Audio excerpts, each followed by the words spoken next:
दोस्तों नमस्कार। यूपीएसआई की अंतिम विजय रणनीति में आप सभी का स्वागत है।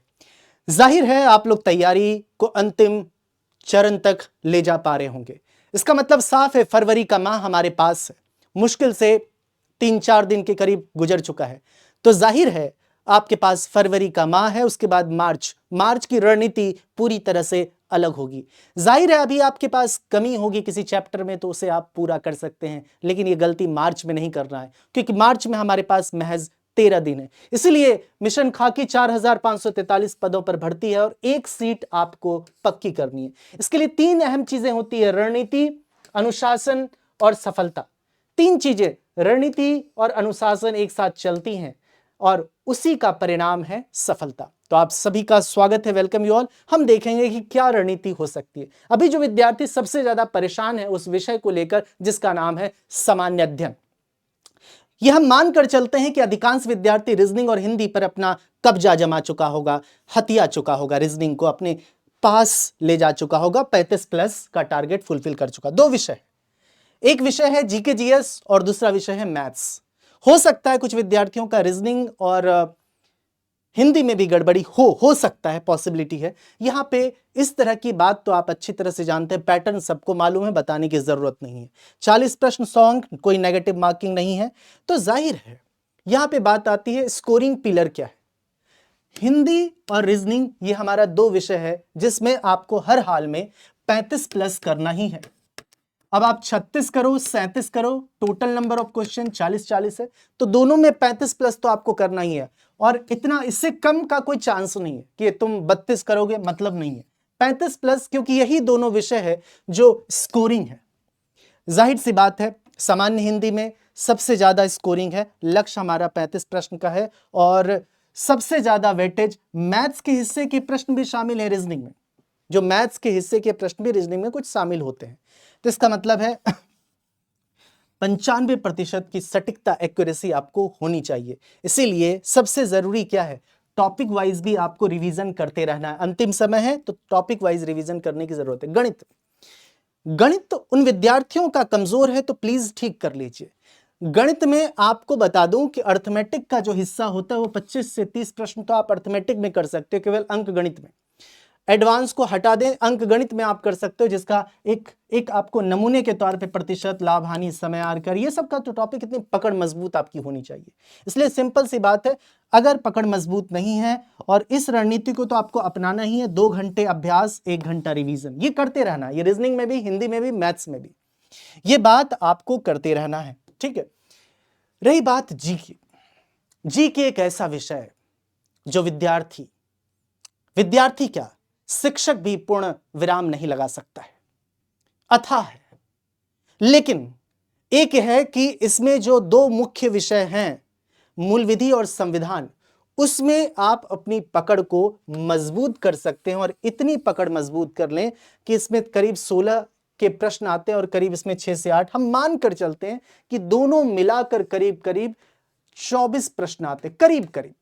हम करीब करीब मान के चलते हैं कि 24 प्रश्न आते हैं। जाहिर है 24 प्रश्न में से आप अगर 20 प्रश्न भी सही कर लेते हो, मूल विधि संविधान मिलाकर, अगर 24 में से, तो इधर जो प्रश्न बचे हैं, यहां की बात कर रहा हूं, ये है ना मूल विधि और ये आपका संविधान, तो 24 प्रश्न में से, करीब करीब 24 प्रश्न में से अगर आप 20 कर लेते हो, और बचा क्या, ये सामान्य ज्ञान, जो अपार्ट फ्रॉम, इसके अलावा जो बचा, उसमें से भी अगर आप 10 जैसे 16 से 18 प्रश्न इसका होगा, अगर मैं मान के चल रहा हूं 24 इधर है और इधर 16 में से अगर आप 10 प्रश्न कर लेते हो, तो 20 और 10 मिलाकर कितना हो जाएगा, 30। उधर आपने क्या कर चुके हैं, 35 रीजनिंग और हिंदी, और मैथ्स में भी आपको करीब करीब पहुंचा देना है। देखिए, अगर आपको एग्जाम में जैसे रिटर्न क्वालिफाई करना, वो अलग बात है। अगर आपको रियल में पास होना है आफ्टर डीबीपीएसटी, कि भाई मुझे पूर्णतः सेलेक्ट होना है, ये नहीं कि हमें बस लिखित परीक्षा पास हो जाना है जो 14-15 मार्च को, ना, ये टारगेट बिल्कुल दिमाग में ना लाए। तो आपको 3 मुख्य विषय हैं, रीजनिंग, हिंदी और मैथ्स। इसमें टारगेट आपको 35 का टारगेट रखना पड़ेगा, क्योंकि जीके जीएस में 35+ पहुंचाना एक टेढ़ी खीर है। बहुत ईमानदारी से बोल रहा हूं, एक टेढ़ी खीर है। हो सकता है कुछ विद्यार्थी पहुंच रहा है तो अच्छी बात है, एक टेढ़ी खीर है। ईमानदारी से बोल रहा हूं, लॉजिकल बोल रहा हूं और स्थिति के अनुसार बोल रहा हूं, देखते हुए वर्तमान, कल क्या होगा नहीं पता, वर्तमान स्थिति के अनुसार अगर आप 30 पहुंच जाते हैं तो मामला ठीक है। 32 जाइए, 30 से थोड़ा आगे चले जाइए तो कोई बात नहीं, इसको मैं 30 प्लस कर लेता हूं, ठीक है। तो इस बात का ध्यान रखिएगा, इसीलिए इस पे ज्यादा ध्यान देने की जरूरत नहीं कि इतिहास पढ़ रहे हो, भूगोल पढ़ रहे हो। सबसे पहली बात है, इस 24 में से 20 पे तो कमांड बना लो। मूल विधि और संविधान मिलाकर अगर 24 प्रश्न है करीब करीब, तो इसमें से 20 में तो 20 को तो सुनिश्चित कर लो कि 20 पक्का कर लो। ये तो पक्का करना जरूरी है ना, ये पक्का कर लीजिए आप। आपसे निवेदन करता हूं आप सभी से, मूल्यांकन कैसे करना है, मूल्यांकन आपको करना है कैसे। आपको कभी कभी लग रहा होगा मेरे नंबर नहीं बढ़ रहे हैं, तो मूल्यांकन करना पड़ेगा। तैयारी तो पढ़ चुके हो, लगभग सिलेबस सबका कंप्लीट ही है, तो मूल्यांकन करने का समय और कंप्लीट नहीं है तो उसे करिए। इसलिए मैंने 3 बिंदु लिखा है, एक कंप्लीटेड है, एक इनकम्प्लीट है, एक अछूता जिसको छुआ तक नहीं है। उसका एक लिस्ट बनाना है कि किसको छुआने, तुरंत उस पर एक्शन लेना है, तुरंत एक्शन लेना है। हाँ, एक लेकिन ध्यान रखें, उसमें देखना है क्या अंकदायी है, क्या अंकदायी है, तो यह भी देखने की जरूरत है अंकदायी है या नहीं। उसके बाद आगे जो बात आती है, जो कंप्लीट है उसको केवल रिवीजन मोड पे डाल देना है। रिवीजन मोड पे चलता रहेगा रिवीजन, कि परीक्षा में 14-15 मार्च को आपके दिमाग में सोचना विचारना ना हो, हाथ चले, बस हाथ का काम होगा, क्योंकि दिमाग हाथ में आ चुका होगा और आ जाता है। ये कोई अलग बात नहीं बोल रहा हूं, जो अपूर्ण है उसमें दोबारा पढ़ें और प्रैक्टिस करें, रिवीजन दोबारा पढ़ें। तो ये चीज जरूरी है खास तौर पे। और याद रखें, जो अंकदायी विषय है उस पे अपनी कमी ना होने दें। एकदम मैं बोल रहा हूं 35 प्लस का मतलब है 35 प्लस। अब तुम 39 करो, 38 करो, 40 में से 40 करो, बट मेरा कहना है 35 प्लस, गिरना नहीं है इससे, क्योंकि ये 2 विषय है जो अंकदायी है। इसमें एक्यूरेसी आप 100% चाहिए आपकी, 100%। आगे बात करूं मैं, ध्यान से देखें, चक्रव्यूह जो आता है मूल विधि का, संविधान और जीके का, इसमें सबसे इंपॉर्टेंट जो रोल प्ले करेगा, मैंने अभी जिक्र किया, जो प्राथमिकता हाई प्रायोरिटी आपको देना है संविधान को। एक आपको नमूना के तौर पे बता दिया, फिर मूल विधि को, इन दोनों को, फिर जो बचेगा हिस्सा आप इन पे ध्यान दे सकते हैं। मेरी बात समझ रहे हैं? लेकिन इसको इग्नोर नहीं करना है। लेकिन पहले इसे 20 अगर आ रहा है और साथ साथ इसे लेकर आपको 10 पहुंचा देना है, और 20 + 10 30 हो गया, हमारा काम हो जाएगा। और बाकी उधर 35 35 35। मेरी बात समझ रहे हैं?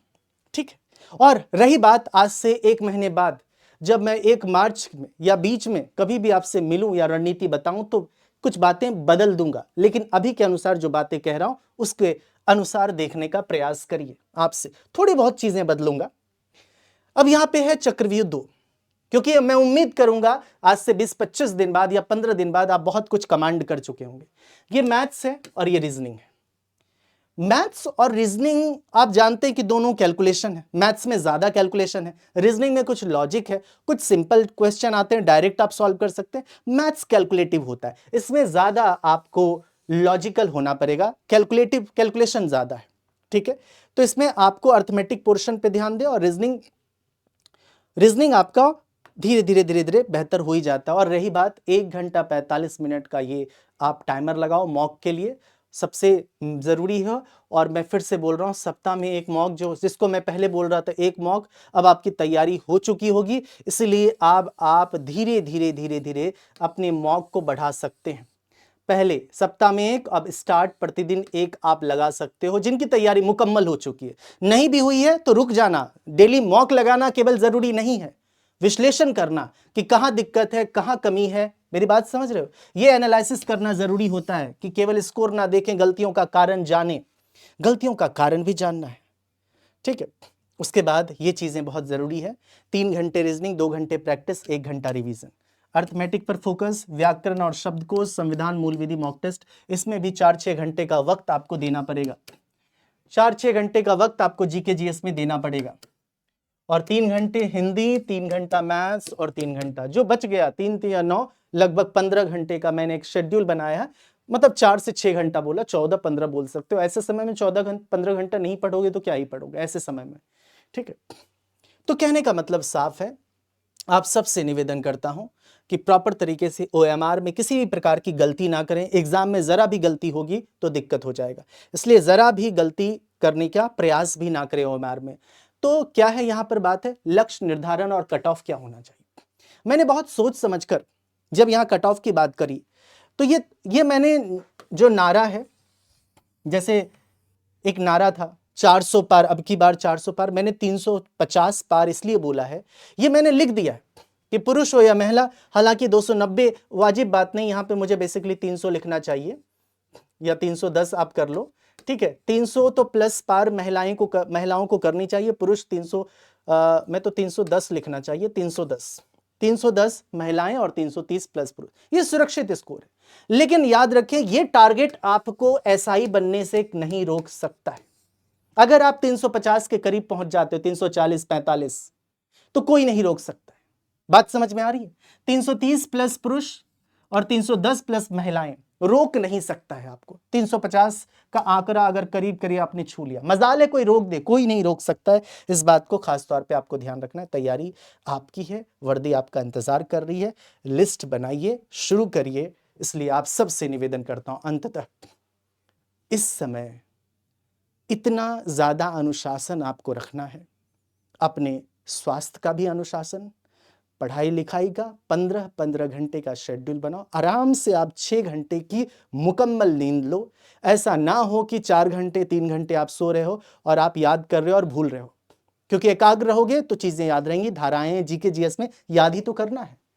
तो मैं आपसे अंततः कहूंगा, वर्दी आपका इंतजार कर रही है, दिन बहुत कम है, महज आपके पास 25-26 के करीब 25 दिन, 28 का फरवरी, 25 दिन करीब 24-25 दिन के करीब फरवरी है। बात समझ में आ रही। और मार्च जो 13 दिन है उसे संजो के रखना, उसमें एक रणनीति होगी, वो संजो के रखना। भूल जाओ कि मार्च का तुम्हारा दिन है। ये 24-25 दिन में जो भी कमियां हैं उसको एनालिसिस करके 350 के करीब पहुंच जाओ। 340 345 जो पहुंच चुके हैं विद्यार्थी, अद्भुत। जय हिंद दोस्तों, बहुत बहुत शुक्रिया, धन्यवाद।